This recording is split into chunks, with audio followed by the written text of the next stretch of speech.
તમે આટલી બધી મને જીબાજોડી કરો છો, મારા પર ખોટી ફરિયાદ કરી છે. અંગ્રેજોના શાસનમાં પણ આવી પદયાત્રાઓ પર એફઆઈઆર નથી થઈ. 10,000 કરોડની કંપની છે તો 30 લાખ આપ્યા એમાં શું વાંધો છે? અને કંપની વાળો બિચારો તો રાજી ખુશી આપ્યા છે, તો એમાં બિચારા એફઆઈઆર બી પોતે પીએસઆઈ અરજદાર બને છે. તો આટલી તો કેવી પોલીસની મજબૂરી છે? તો તમે અમારું બજેટ સત્ર ચાલુ થાય ત્યારે બોલાવશો, તમે અમારી આયોજનની મીટિંગો વખતે બોલાવશો, અમારા લોકોનું કામ કોણ કરશે? પછી જેલમાં આપ કપડા બપડા લઈને આવ્યા છે, પૂરી દો. એક બાજુ ભાજપના કાર્યકરે ફાયરિંગ કર્યું, જાંગમાંથી ગોળી નીકળી ગઈ, 24 કલાકમાં છૂટી ગયું. આ તો કેવી વ્યવસ્થા? સમરી ભરશે તો કોર્ટ મારફત જવાનો છે, ચાર્જશીટ કરશે તો કોર્ટ મારફત એટલે ફરિયાદ થયા પછી તમામ નિર્ણય કોર્ટ મારફત માનો કે અમારે તો ભરૂચ જવાનું નથી, ત્યાં જઈએ એટલે એફઆઈઆર થાય, એવું થોડું ચાલવાનું છે. એટલા માટે અમે કહીએ છીએ શાંતિથી રહો, અમે બી શાંતિથી તમે સૌ કોઓપરેટ કરીએ છીએ. એમાં કંઈ તમારે ને અમારે બોલીને કંઈ એનો કોઈ નિરાકરણ આવવાનો નથી. નહીં તો બરોબર. તમારી એક વિનંતી છે હવે કે હવે ઘરે કરવા જે તમે પૂછી લો. એફઆઈઆર હમણાં નથી ત્યાં આઈઓ પણ હાજર નથી. કરતા હોય તો હમણાં અમે જતા રહીએ. અમે તો કોઈ વાંધો, અમે તો હમણાં મયતોમાં બધા અમારા પ્રસંગો ગોઠવાયેલા જ છે. ના બરોબર છે. હા, તમે આટલી બધી મને જીબાજોડી કરો છો, બરાબર. જે પીઆઈએ ને જે પીએસઆઈએ મારા પર ખોટી ફરિયાદ કરી છે, મારા સમેત અમારા 13 આગેવાનો પર, અને રાજપાડીમાં તો 70 લોકો પર.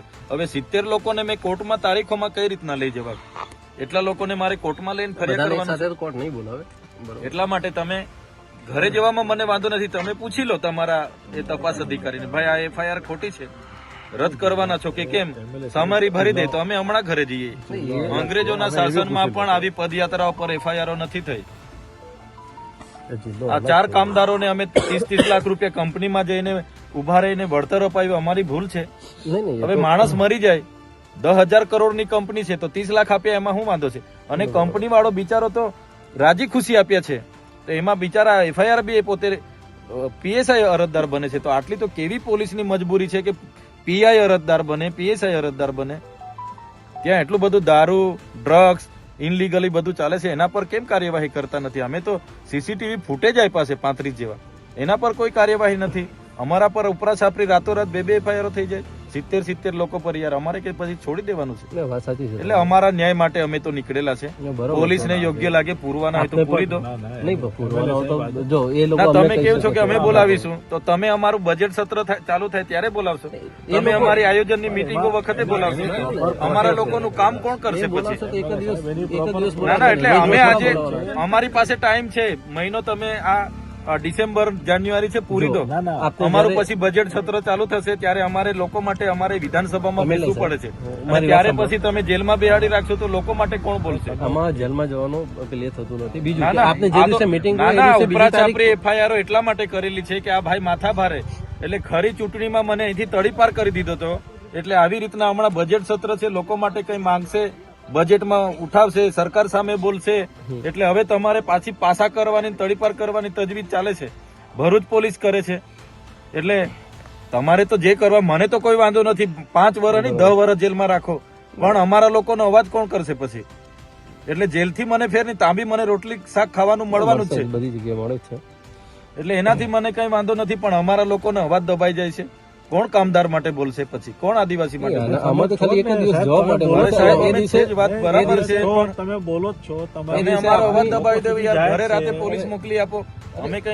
અમે કઈ આ વિસ્તારમાં ધારાસભ્ય છે યાર, અમે કઈ માથા ભારે અસામાજિક તત્વ છે કે રાતે પોલીસ પહેરો મૂકી દો?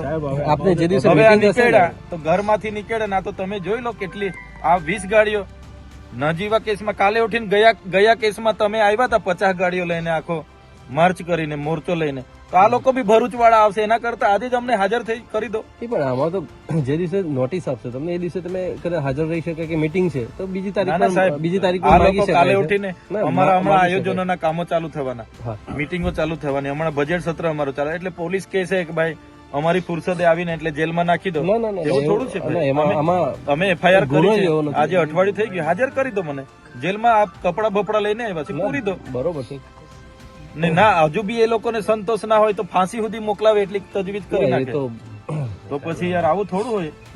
અમારા બી અધિકારો છે ને, અમે અમે બી ભણેલા ગણેલા લોકો છે, આટલા બધા આંદોલનો કર્યા, કોઈ દિવસે અમે કાયદો વ્યવસ્થા હાથમાં નથી લીધો સાહેબ, નથી લીધું ક્યારેય નહીં. ને મારે તો 2 નંબરના ધંધા નથી કે કોઈ સાથે વ્યક્તિગત દુશ્મની બી નથી, પણ કેસો આટલા બધા આડેધડ કરી નાખીએ તો કઈ રીતનું ચાલશે?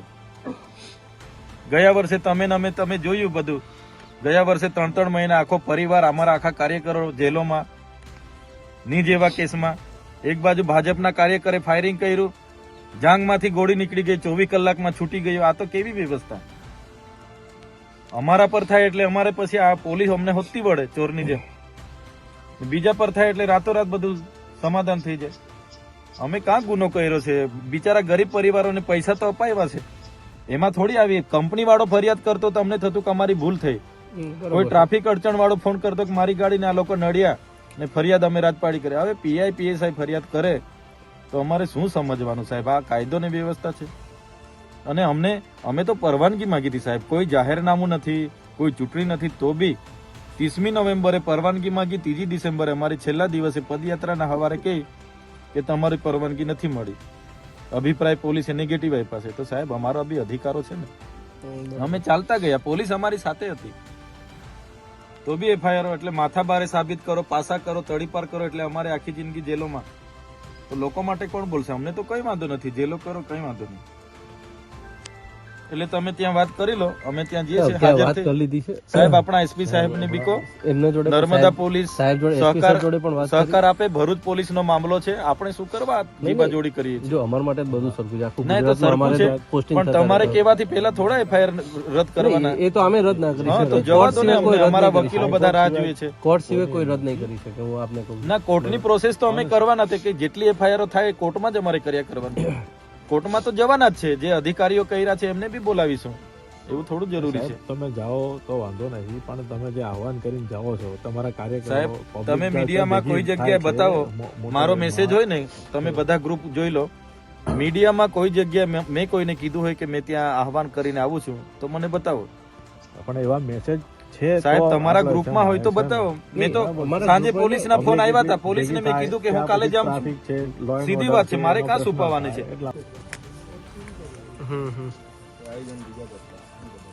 સારું સારું.